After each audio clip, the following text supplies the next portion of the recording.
Hasil sprint race MotoGP Jerman 2025 hari ini. Marc Marquez jadi kampiun meski sempat melebar di awal balapan.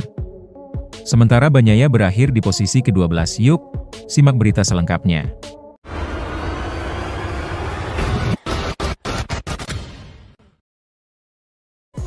Jalannya balapan Marc Marquez langsung melesat kencang. Apes buat rider Ducati itu, dirinya malah melebar jauh di tikungan pertama. Bezzecchi memimpin di lap-lap awal diikuti Morbidelli dan Quartararo. Marquez coba naik ke posisi terdepan lagi, tapi dihadang di Giannantonio di posisi keempat. Morbidelli jatuh di sektor ketiga pada putaran ketiga di tikungan ke-8, dirinya sampai terbanting di atas gravel. Marc Marquez sukses salip di Giannantonio pada lap kelima, dirinya masih tertinggal 1,8 detik dari Quartararo di depannya. Marquez terus kikis jarak dari Quartararo, masuk lap ke-9 Marquez sukses salip Quartararo di tikungan pertama. Tapi Marquez nyaris terpental, untung bisa pertahankan keseimbangan. 5 lap terakhir, tidak ada perubahan di garis depan. Sementara itu Francesco Bagnaia yang memulai balapan dari posisi ke-11, tetap berkutat di sana dan sulit merangsek naik sejak awal. 2 lap terakhir, selisih Marquez dengan Bezzecchi hanya 0,146 detik hingga akhirnya Marquez sukses salip Bezzecchi di lap terakhir.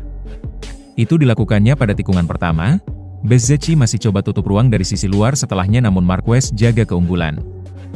Marquez akhirnya jadi juaranya, disusul Bezzecchi dan Quartararo yang melengkapi posisi ketiga.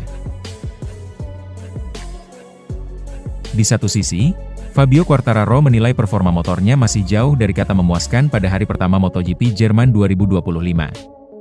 Kondisi yang jauh dari kata ideal harus dirasakan oleh Quartararo ketika menjalani rangkaian sesi hari pertama MotoGP Jerman 2025, Jumat kemarin. Mengaspal di lintasan Sachsenring yang memiliki 10 tikungan ke kiri dari total 13 tikungan yang ada, El Diablo tak bisa mengerahkan potensi EZR-M1. Kendati bisa meningkatkan catatan waktunya, juara dunia MotoGP musim 2021 itu tidak menunjukkan gelagat senang usai mengakhiri hari pertama. Walau bisa melejit, Quartararo merasa motornya tidak memiliki ritme yang bagus di mana hal ini menjadi sorotannya pada sesi kualifikasi. Untuk bisa mendapatkan hasil yang baik, Quartararo menilai motornya membutuhkan lebih banyak grip di lintasan agar bisa melaju dengan stabil. Rekan setim Alex Rins itu juga menyebut Yamaha memiliki problem dalam menjaga ketahanan ban yang mudah overheat di lintasan sepanjang 3,67 km ini. Lebih lanjut, Quartararo juga merasa YZR-M1 tidak memiliki keseimbangan yang bagus lantaran masih seringnya menunjukkan gejala wheelie atau roda belakang terangkat. Keseimbangan kami secara umum tidak bagus, kami membutuhkan pengembangan di area ini, ucap Quartararo. Kami tak bisa menurunkan kecepatan motor dengan baik karena roda belakang kehilangan kontak dengan aspal yang signifikan. Kami mengerem secara eksklusif dengan roda depan, perasaan di bagian depan sangat bagus, tapi performa secara langsungnya tidak bagus, imbuhnya. Front end alias bagian depan motornya juga tak bisa menunjang Quartararo dengan cukup mumpuni di mana mayoritas crash yang dialami berasal dari sana.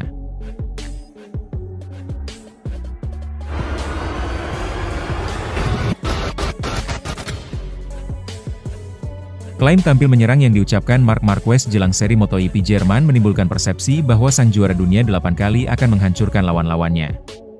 Masih hangat dalam ingatan bagaimana Marquez melakukan sapu bersih pada seri MotoGP Aragon yang lintasannya juga berlawanan arah jarum jam seperti Sachsenring di Jerman. Semua sesi dipuncakinya, termasuk latihan bebas dan pemanasan yang mana mengejar waktu lap tercepat bukan tujuan utama. Namun, kali ini hegemoni Marquez sudah terputus pada hari pertama, setidaknya di atas kertas. Pemenang IP Jerman 11 kali itu hanya menempati posisi ketiga dalam sesi latihan yang digelar pada Jumat semalam dengan menorehkan waktu lap tercepat 1 menit 19,461 detik. Alex Marquez dan Bagnaia sukses melampaui rekor lap tercepat MotoGP di Sachsenring sebelumnya 1 menit 19,423 detik dengan masing-masing mencetak 1 menit 19,408 detik dan 1 menit 19,071 detik. Namun, upaya Alex dan Bagnaia pada menit-menit akhir memang tidak mendapatkan perlawanan dari Marquez karena kurang dari 1 menit sesi selesai. Setelah mempertajam waktu 2 kali pada run penultima, Marc memakai 5 menit terakhir sesi latihan untuk mencari setelan. Ini terlihat dari keputusannya memasang ban lama, komponnya medium pula di belakang, bukan ban lunak yang segar seperti yang biasa dipakai dalam time attack. Dalam wawancara dengan Tente Sports, si semut dari Cervera mengaku mencoba-coba ban demi mempersiapkan diri untuk cuaca yang sulit ditebak. Ramalan cuaca menyebut besok akan hujan jadi mungkin dan kalau beruntung mungkin kita akan berlomba dengan kondisi track kering pada hari Minggu. Jadi hari ini kami mencoba berbagai setelan ban dan saya merasa nyaman, terang Marquez kepada TNT Sport. Betul, saya hanya menggunakan satu set ban untuk time attack. Sensasinya tidak sempurna tetapi ketika gripnya menurun, disitulah saya merasa bagus. Time attack hanya 2 lap sedangkan balapan kurang lebih 28 lap. Jadi mari kita lihat nanti apakah saya bisa mengatasinya dengan cara yang sama, tegas Marquez. Dengan ban medium lama, Marquez menyentuh paruh bawah 1 menit 20 detik, tepatnya 1 menit 20,287 detik yang mana lebih cepat dari rekor lap tercepat balapan MotoGP Jerman 1 menit 20,667 detik. Belum terlihat pembalap lain yang dapat menandingi Pace-nya karena tertahan di paruh atas 1 menit 20 detik atau bahkan 1 menit 21 detik. Marquez pun menambahkan kecepatannya belum maksimal karena dia tidak memiliki banyak kesempatan untuk menghangatkan ban depan dengan kompon keras. Keunggulan Marquez berada di sektor keempat, sektor terakhir yang hanya memuat 2 tikungan panjang ke kiri favoritnya. Sampai Di Gia dan Alex mencatat waktu terbaik, pembalap lain gagal mengungguli Marquez meski mencatat sektor merah, waktu tercepat, di 2-3 bagian pertama trek. Di Gia sebagai rider tercepat pada hari pertama tidak malu untuk mengakui bahwa dirinya sebisa mungkin mempelajari gaya berkendara Marc Marquez. Percaya diri duluan pun tidak ada dalam kamusnya. Ini baru hari Jumat, saya hanya mencoba melakukan yang terbaik dan bekerja bersama tim untuk menunjukkan potensi kami, ucap Di Gia dilansir dari GP1.com. Saya fokus dengan diri saya sendiri untuk melakukan segalanya dengan sempurna. Saya kuat, tetapi fokus saya untuk melakukan yang terbaik sebisa saya, tegas Di Gia. Tentunya Marquez tak mau kalah saing di salah satu trek favoritnya di kalender MotoGP tersebut. Marquez jelas mengincar posisi tercepat di sesi kualifikasi agar bisa meraih pole position dan start balapan di barisan terdepan. Terlepas dari hal itu, Bagnaia sendiri punya kenangan bagus di Sachsenring.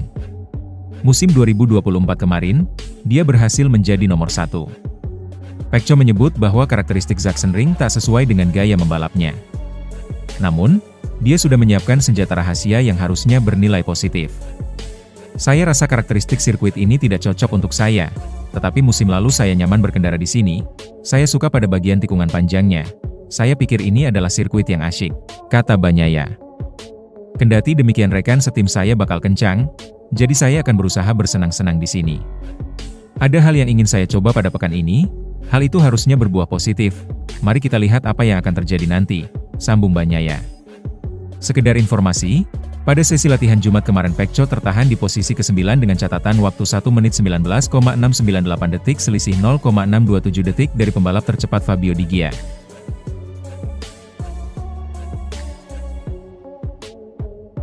Fabio Di Giannantonio sukses mengalahkan Marquez bersaudara di sesi praktik MotoGP yang berlangsung di sirkuit Sachsenring. Sejumlah pembalap sempat bersaing ketat di awal latihan. Putaran pertama sempat dipimpin Pecco Bagnaia namun tak lama kemudian berhasil dilewati Marc Marquez. Fabio Di Giannantonio kemudian melesat namun kembali dilewati Marc Marquez. Sementara Marco Bezzecchi sempat mengalami crash di tikungan terakhir, beruntung ia masih bisa melanjutkan sesi. Marc Marquez mampu memimpin catatan waktu tercepat hingga 30 menit dibuntuti Fabio Di Giannantonio dan Francesco Bagnaia di posisi kedua dan ketiga. Memasuki 5 menit terakhir persaingan mulai panas, Fabio Quartararo sempat merangsek ke posisi 2. Akan tetapi Di Giannantonio mampu membuat kejutan di menit-menit akhir. Pembalap Italia itu berhasil mencatat waktu tercepat di lap terakhir dengan torehan 1 menit 19,071 detik. Sementara posisi kedua-ketiga masing-masing dihuni Alex Marquez dan Marc Marquez. Sementara rekan setimnya, Pecco Bagnaia harus puas bertengger di posisi ke-9.